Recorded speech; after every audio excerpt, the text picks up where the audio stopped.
What's up, guys? Welcome back to the channel and welcome if you're new here. I'm Don.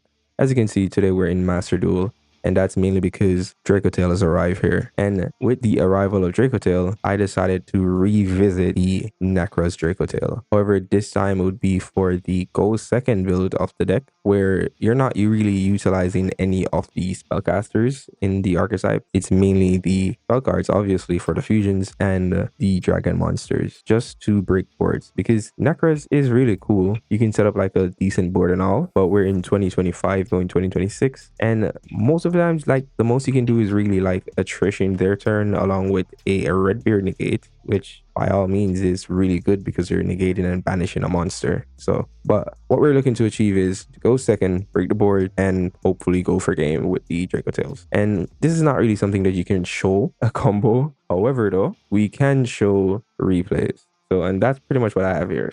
And I can like show you the deck list that we're working with, to be honest. And it's not really anything that extreme. As I said, we're not playing any of these spellcasters. We're playing like one of each of the dragons. You don't want too much because you don't really want to break. It's really like a board breaker engine. So we're playing one Mululu. If you don't know, when it's used as a fusion material, it can negate a monster's effect on your opponent's side of the field permanently. We have the Pan, which is the monster destruction, and we have Urgla, which destroys the spells and traps once it's used as a material. As for its grave effect, since you're not playing any of these spellcasters, it doesn't really come up. However, the grave effect of Pan, it might come up because you could just special summon any one of your other Dracotail that's in the grave. As for the rest of the deck, we're just playing like the 3 Aven, 3 Amelia, the standard package with the Shurit. However, because we have access to rank 4s, we're playing the Nemesis package along with our best boy, Estratos. It's really good. And 3 Super Poly. So for those who don't know, we have Ketu, which it's a Rota card, but it's really good if you're playing a go second deck because it doubles as a polymerization going second, and you don't have to fusion summon into Dracotail fusions. You can fusion summon any dragon or spellcaster. So you can use this to go into additional dragon fusions to help break the board. And we have like double Rahu, which is pretty much like branded fusion slash shuttle fusion for the archetype, but due to the requirements of the fusions, you have to use a monster from the hand, so it's not all that.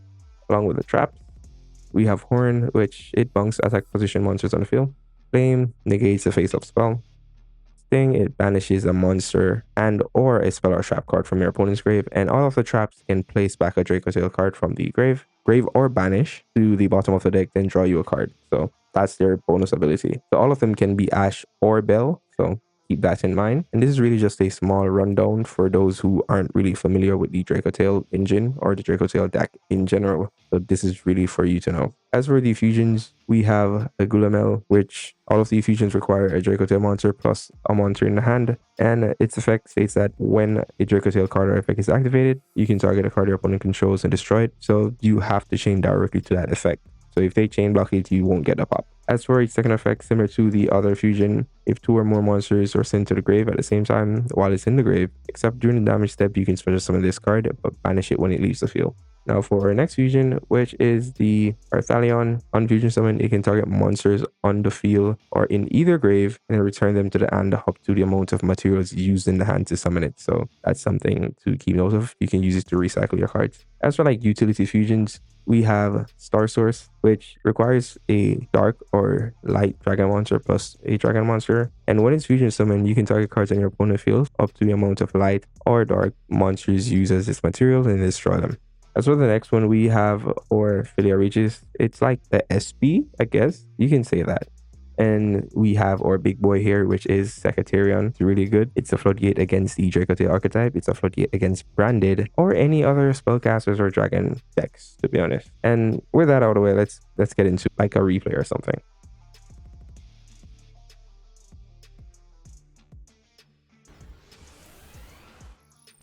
Funny enough, the first game that I actually played with this deck on ladder was against Dracotail branded. I was actually shocked. I was like, okay, this is fine. So let's see how that turns out. So when I actually branded fusion, I was expecting something like an Aluber or something. I was like, okay. But then I saw like he's winning 5 mana. And I was like, damn, I really wish I had like a Imperm or something, or even a Veiler. So I might consider adding those to the deck because we're in Dracotail format.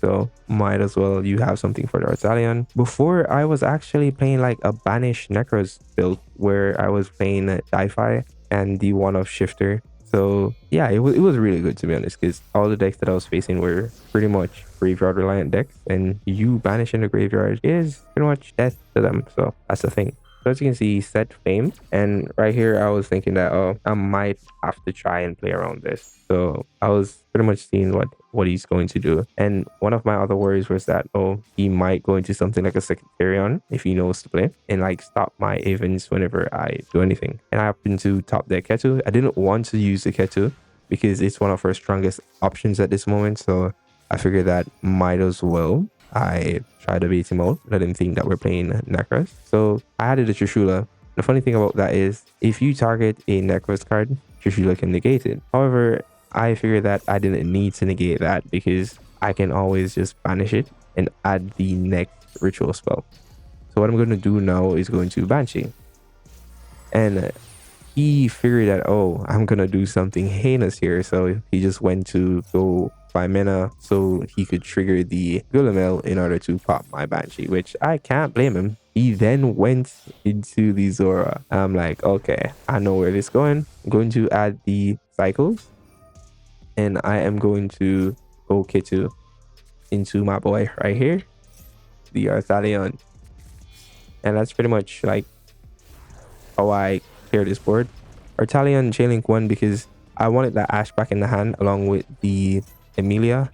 So I was thinking that, all right, might as well, like, you know, make it Chainlink 1 and then just leave the Pan for last because I wanted a monster on the field to resolve Trishula. I already figured that he was going to return one of my monsters to the hand. So I'm like, okay, I don't want to destroy because the Zora will attribute itself in order to negate. So you'll only have like one monster on the field or one card on the field per se, and I needed that for the Trishula. And the reason why the Trishula is so important right here is because you're not just getting rid of their fusion here, you're getting rid of like any potential card that they might want to use in the graveyard. And he nibbed, and I'm like, okay, that's fine. So in a situation like this where they nib, the fusion that you would banish would be the Artalion, which was already in the grave at the time of the nib, because you don't want the Artalion to summon itself to the field. And now that all of that is done, you just go for the Rahu Dracotail. You at least want like some form of defense up. So you go Rahu Dracotail, you summon the Gulamel, then the Pan will set, and then their Gulamel will trigger to summon, which is completely fine because you're going to negate this effect, and not that it even matters because you're going to crash in their Gulamel. Well, that was the intention until I changed my mind. And then they decided to crash in my Gulamel, which I was like, okay, that's fine. And he called by the Urgula. I don't know why, but I guess that works. To be honest, like the game already ended from I broke his word and gave him like one Trishula. From the Trishula resolved, he pretty much lost because he crashed with the Gulamel. Now I have like a 5,500 attack token and a Rahu Dracotail in hand. So once I activate this, he's pretty much scooped. And yeah, that's pretty much it. I think like the main gist of it was given, but let's have a look at another one before anything. Again, you know the usual. If you made it this far in the video, remember you can leave a like, that'll be appreciated. Then if you want to see more videos from me, you can check out my channel. And if you want to see more videos from me in the future, you can subscribe to the channel and click that notification bell to always be notified when I post. Honestly, this game wasn't really a good game for me because I was relying heavily on Super Poly with the Emilia. I was hoping that I could draw something good with the Emilia, but I didn't.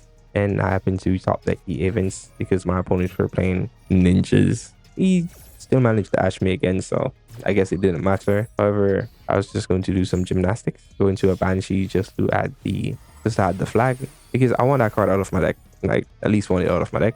I thought that I probably could have, like, you know, summoned the Stratos now, but I miscalculated the types in my graveyard and the field, so that sucks. However, I can't really do anything, to be honest, so I'll just watch him play until like my turn, and then that's when I can do something. And he used the field spell to add back the guy from the grave to the hand, if that works, and the link to set the spell. For the top deck, you wouldn't believe. You would not believe what it is. Ketu Dracotail. This is why we play this card at 3. Like, yes, sir. This is exactly why we play this card at 3. Put my Ash to use. Like, I really needed it. This Super Poly was pretty much useless in this matchup because I couldn't fuse into anything without using my Amelia or Avens, which I am confident that I don't need to do any of that in order to win. So that's why I played like that. And like right here, like all breaks loose. I get like a monster pop, a spell card pop, bounce, all of that. And I saw him like steal the dragon. I didn't know why. Honestly, if I was in his shoes, I would have stolen one of the monsters that I was trying to bounce to the hand to at least let me have less resources. And that monster would be the Avens, obviously, because one Avens leads you to full combo. And he baited me. I thought it was actually a useful set card. It was just talents. And seeing that he doesn't have any card in hand, I was thinking that I wouldn't be able to trish him. But seeing that the Fuse spell kind of fixed that issue, you know what we're gonna do here. You know what we're gonna do here. We're gonna tribute, send a spell. He's gonna trigger to add a trish. Then we use a spell to banish. Send those to the grave, banish those, and then we're going to summon the trish. The reason why we did that is because we want to get maximum value out of Avens, and I don't think I want to wait until another turn to use the Avens effect. So banishing all those Nekroz names at this moment means that once I tribute the Avens, I can then add all of those cards back to the hand, summon the trish, banish one monster of his fill, one in the hand. Oh, you know the gist. You know the gist. And funny enough, I played Chorozo, but I don't play any synchro monsters. But Chorozos are really good super poly targets, so I would say run Chorozo. So yeah, you can even use super poly against Dracotail and summon the Chorozo. That's just a really good card. Anyways, that's pretty much it for the video today, guys, and see you guys next time. Peace out.